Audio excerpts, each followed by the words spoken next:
Thank you, Ken. I'm glad to be speaking today and not last week after that Atlanta game, Will. But it was a great game for the Saints. They went on the road. Anytime you go to the NFL on the road, it's hard to win, and I don't care what team you play against. You've seen it, throughout the NFL, how anybody on any given day can beat you, I guess, unless you're Cincinnati right now.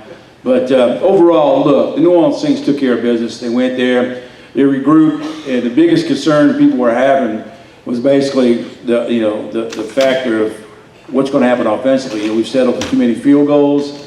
They started out this game with field goal attempts again. They get in the red zone and aren't producing touchdowns. But eventually you play 60 minutes of football. And after watching Sunday's game, I think the big key was the O-line. The O-line protected, Drew Brees, the $1 million man back there. And you keep him upright, and then you got a chance to win and score some points. And I think I saw some things this week that's a little differently than the Saints in the past. They're not throwing the ball deep. They're not really getting the deep passing attack. And I guess when you got Michael Thomas catching everything from 14 yards and under, you might not need to go deep. And Cook stepped up, and tight end that they thought early in the year was going to come along and do some things for them.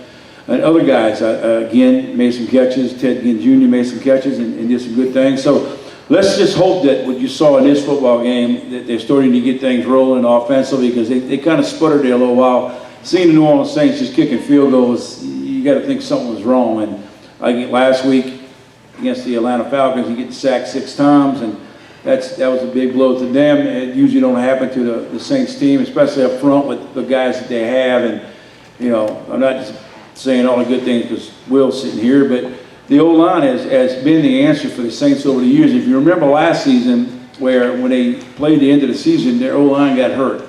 Now you got Pete out for a period of time, and I guess Eaton stepped in and played some football for them yesterday. It just goes to show you their depth, and if you can get some better quality guys that are your backup guys and guys who get to play a lot, that's going to help your team, and that helped them out. The receiving core for New Orleans Saints it just can't be Michael Thomas, and I'm hoping other guys will step up. They have stepped up. And overall picture of their offense is with Drew Brees. If he's doing his thing back there, like I said, they're not throwing the ball deep. And I don't know, Ed Daniels and the crew know the reason, or Roe Brown know the reason why he's not throwing the ball deep. I'm hearing your thumb's still sore, his shoulder's still sore. There's different reasons, but who knows? And they're going to eventually have to spread it out a little deep to air some things out just to open up the underneath. But overall picture of the offense is going to be there. Now, let's talk about that defensive unit. And I'll say this, Tommy talked about LSU's rules with their defense, 47th. And, Ed said, well, can you win a championship with a 47th ranked team? And it's hard to. But the Saints, the year they won the Super Bowl, if I'm not mistaken, Ed or Ro, they were like 14th or 15th in the league. If you got a good defense that can make turnovers for you, that's the issue. If they're able to go out there defensive-wise and do the things that you have seen, the pressure they're putting on quarterbacks now. This team right now, they have 7 guys, 8 guys up front right now, and that's linebackers and defensive line are playing outstanding football. The back end, you lose Lattimore. Well, Williams steps in, plays a great game this past weekend. I thought Apple played a fantastic game. He stepped up. The 2 guys back deep, Bell and Williams, have stepped up and played some good football. So that defensive unit is getting themselves some sacks, some pressure, turning the ball over. It makes it so much easier for your offense when you're shortening your field down, shortening the distance to go to score points. Overall, this unit right now, defensively, has to be in the top 5 in my books. I think they're one of the top 5 defenses throughout the NFL. People are saying, well, let's rank, Baltimore 1, New England 2, and they said the 49ers, and then they talk about the New Orleans Saints. All that ranking is great and everything. That's for the media and the press and everybody to talk about it. We do a lot on the radio shows just to talk about something to talk about. But it all comes down to the players. And if you got guys who can perform when you got guys getting hurt, you lose a Lattimore. Williams came in, played an extremely well football game. They put Apple out there on Evans for a while. He did a good job. So the guys on the defensive side of football has carried this unit. The defense has carried the offense for a period of time throughout the season. But I think overall, this team has got to stay healthy. And I think what happened to them last week was an eye-opener. Coming off of a bye week, playing against a 1-7 Atlanta team who was really struggling. Saints are on that bye week, and it's the only team in the NFL, I said on the radio show the other day, the only team in the NFL had 2 bye weeks back to back, and that's over and done with.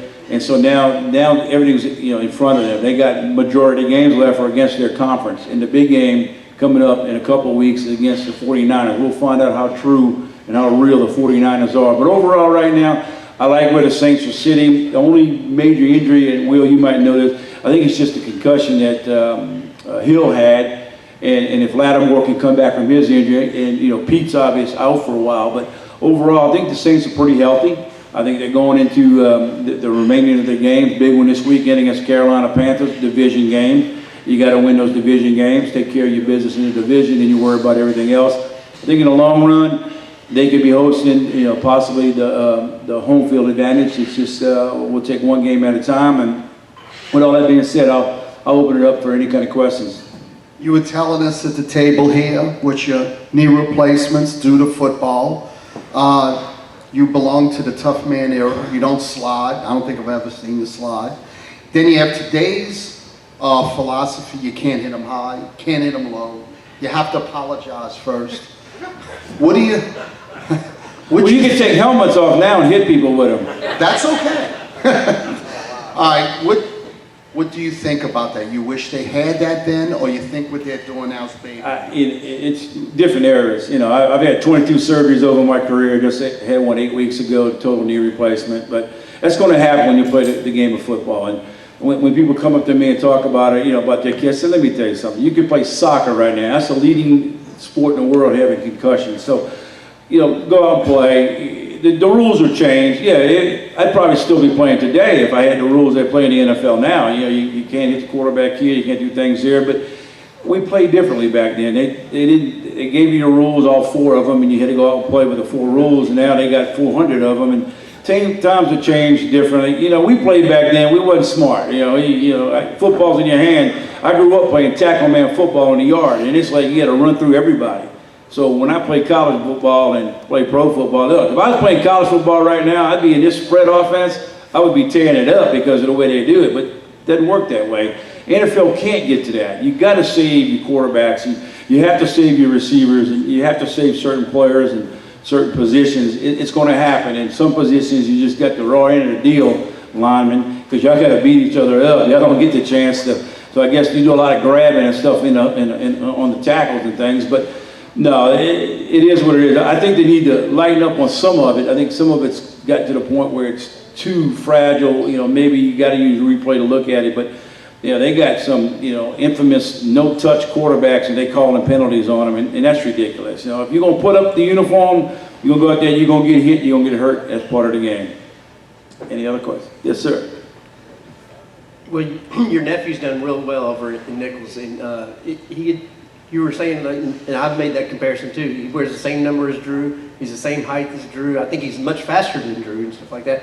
So do you think he's got a shot to play in the NFL, your nephew?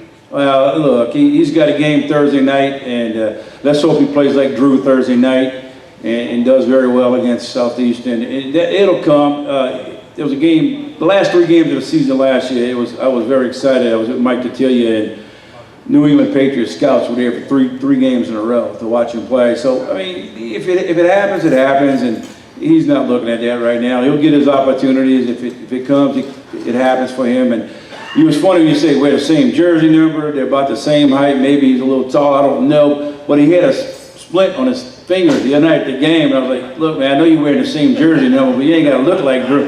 He got hurt in the game, and they were trying to tell him he had the same thing as Drew. And I'm like, no, you hurt his thumb. But no, he'll get his opportunity. I just want to see him do well and finish his career. And, 4-year starter, set a lot of records, and he's done very well for Nichols, and he's excited. Anybody else? Well, I appreciate. Oh, we got one more? Oh, who else? All right, I was asked to ask you, what do you feel? See, I'm saving myself. What do you feel about your alma mater, Shaw and Ole Miss? Do I really have to answer those? No, I wouldn't if I was you. But as far as the Shaw situation, it's just tough. I've said this, and I've said this for years. I think they need to go, and Kenny's going to probably hit me, they need to get out the Catholic League for a couple of years, get situated, and then maybe get back in it. It's just it's not right for them right now. As far as Ole Miss, it was a great game to watch the other night. That quarterback in that last 4 years running that style of offense, the young man is not a thrower. It's a little different.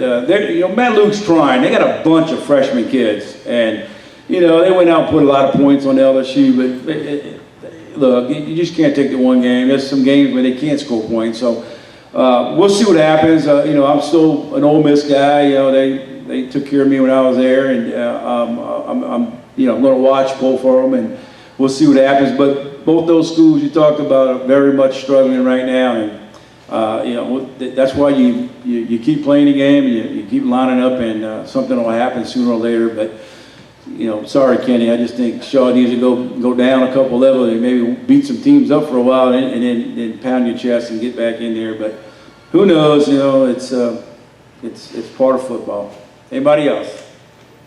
All right, guys, I appreciate y'all having me here, ladies as well. Thank you.